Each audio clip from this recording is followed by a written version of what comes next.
This is Japanese millet. It's another of the fast-growing annual millets that we offer.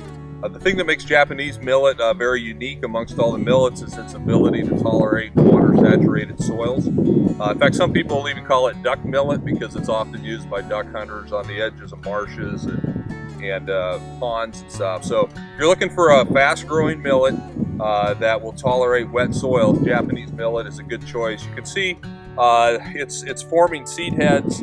This has grown for probably about 6 weeks now, and it's starting to form seed heads. So it would either need to be grazed or hayed pretty soon if you want to get the regrowth that it's capable of. Yeah, one of the very best duck foods there is. Pheasant love it. It's a great wildlife choice, and like Keith said, sometimes it's the absolute best option there is in wet areas where you can't get in and do anything else.